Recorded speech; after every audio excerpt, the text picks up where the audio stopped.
Bismillahirrahmanirrahim.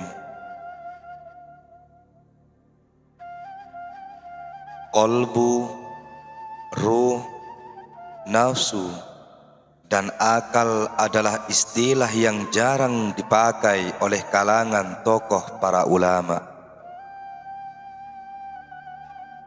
Jarang pula orang yang mengetahui makna tersebut, sehingga sulit menjelaskan perbedaan makna dan batasan-batasannya. Karena yang demikian itu, sehingga kita seringkali memberi makna yang salah terhadap qalbu, ruh, nafsu maupun akal. Pada bab ini akan kita kupas beberapa istilah tersebut. Qalbu ada yang menyebut hati. Hati itu sendiri dapat dibedakan menjadi dua pengertian, yakni hati dalam arti daging dan hati dalam arti sesuatu yang halus, bersifat Rabbaniyah atau ketuhanan. Hati dalam arti daging adalah sebuah organ tubuh kita yang tersimpan dan terlindungi oleh tulang belulang. Tempatnya di dada sebelah kiri, bentuknya seperti buah sanaubar, sehingga sering orang mengatakan hati sanubari. Pada daging hati itu terdapat lubang dan jaringan yang halus. Di dalam lubang atau rongga tersebut pula darah hitam yang menjadi sumber ruh. Namun kita tidak perlu menguraikan tentang hati dalam arti daging ini, karena hal itu juga dibahas secara terperinci dalam ilmu biologi maupun kedokteran. Makna lain dari hati ialah merupakan sesuatu yang halus, Rabbaniyah atau ketuhanan, Ruhaniyah atau kerohanian, dan mempunyai keterkaitan dengan hati yang jasmaniyah atau di tubuh kita ini. Hati yang halus itulah hakikat manusia. Dialah yang mengetahui, yang mengerti, dan yang mengenal diri sendiri. Dialah yang diajak bicara, disiksa, dicela, dan dituntut oleh Tuhannya. Hati dalam pengertian ini mempunyai kaitan dengan jasmaniyah, yaitu keterkaitan dengan akhlak terpuji yang direalisasikan oleh gerak tubuh. Hati juga menentukan sifat serta watak manusia yang tampak secara lahiriah. Secara umum, ruh dapat dipahami sebagai nyawa. Ia berkaitan dengan tubuh manusia sehingga kita bisa hidup. Namun di sisi lain, mengandung makna sebagai sesuatu yang halus dan gaib. Ruh yang terakhir inilah yang berurusan dengan alam kubur, akhirat, dan Tuhan. Tubuh kita bisa hidup karena ditopang oleh jaringan-jaringan yang halus dan sistem yang rumit.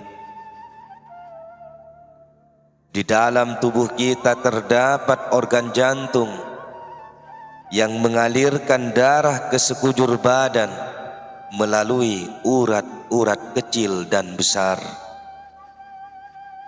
Semua organ tubuh kita disebut sistem. Jika sistem tidak berjalan atau berhenti, seseorang akan mati. Kita bisa hidup karena ada ruh yang tetap bekerja sesuai dengan sistemnya. Ibarat sebuah lampu di ruangan, maka lampu itu adalah pusat jantung atau pusat organ utama. Ia memancarkan cahaya ke segala penjuru ruangan.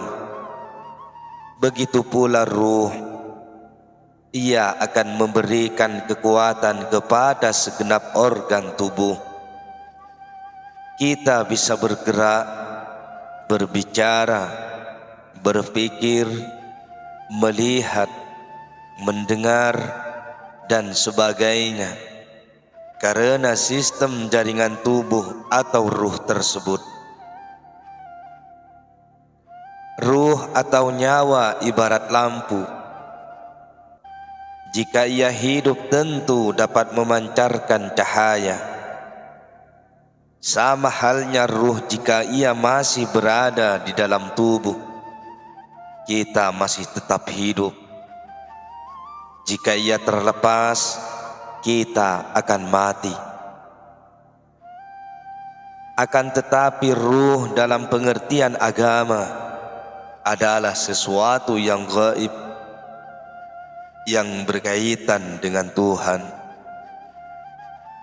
Ruh juga kelak akan dimintai pertanggungjawaban di hari kiamat.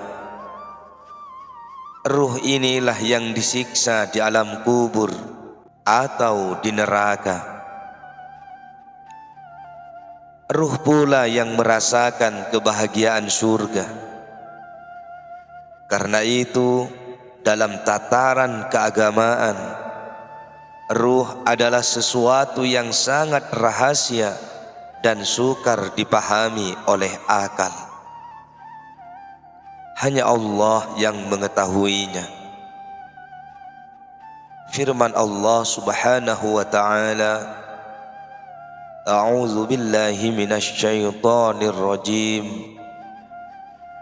Qulir ruhu min amri rabbi. Katakanlah, ruh itu termasuk urusan Tuhanku. Ada dua makna tentang nafsu. Pertama, dipahami sebagai sesuatu yang menghimpun kekuatan, marah, dan syahwat pada manusia. Istilah ini sering digunakan oleh ahli tasawuf dalam menjelaskan tentang qalbu. Mereka memberi pengertian bahwa nafsu adalah sesuatu yang menghimpun sifat-sifat tercela pada diri manusia. Mereka, para ulama sufi itu, mengajarkan agar kita melawan nafsu agar tidak memiliki sifat buruk. Paling berat musuhmu adalah nafsu yang berada di antara kedua lambungmu. Hadis riwayat Al-Baihaqi dari Ibnu Abbas radhiyallahu an. Pengertian kedua, bahwa nafsu adalah sesuatu yang halus. Secara hakikat, dialah yang membentuk manusia dan zatnya. Tetapi nafsu itu disifati dengan sifat-sifat yang bermacam-macam keadaannya. Jika nafsu itu tenang, menurut perintah-perintah yang baik, maka diistilahkan sebagai nafsu mutmainnah. Allah Subhanahu wa ta'ala berfirman, A'udzu billahi minasy syaithanir rajim. Ya ayyatuhan nafsul mutmainnah, irji'i ila rabbiki radiyatan mardiyah. Wahai jiwa yang tenang, kembalilah kepada Tuhanmu dengan hati yang puas lagi diridhoinya. Jika tidak sempurna ketenangannya dan mendorong syahwat, maka disebut nafsu lawwammah. Nafsu ini memprotes pemiliknya apabila teledor dalam beribadah kepada Tuhannya. Nafsu setingkat lebih rendah daripada mutmainnah. Seringkali nafsu lawwamah memunculkan penyesalan jika kita berbuat tidak baik. Firman Allah Subhanahu wa ta'ala, A'udzu billahi minasy syaithanir rajim. Wala uqsimu bin nafsil lawwamah. Dan aku bersumpah dengan jiwa yang amat menyesali dirinya sendiri.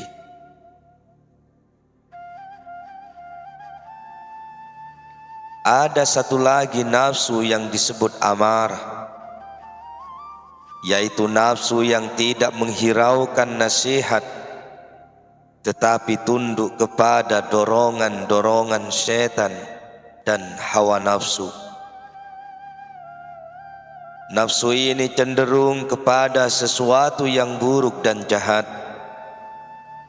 Allah Subhanahu wa ta'ala berfirman untuk menceritakan tentang Yusuf alaihi salam dan istri Al-Aziz.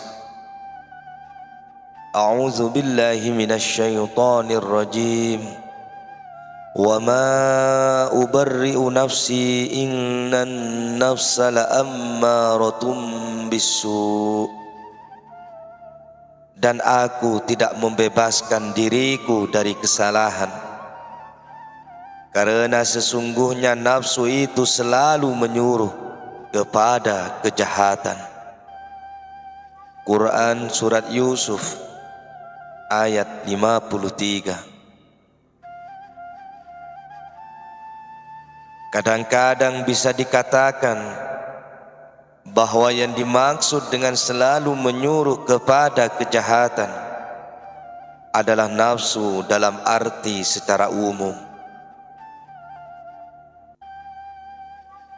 Istilah akal juga mengandung banyak pengertian, namun dapat dibedakan menjadi dua. Kadang-kadang akal itu secara umum dapat dipahami sebagai ilmu pengetahuan tentang hakikat-hakikat perkara.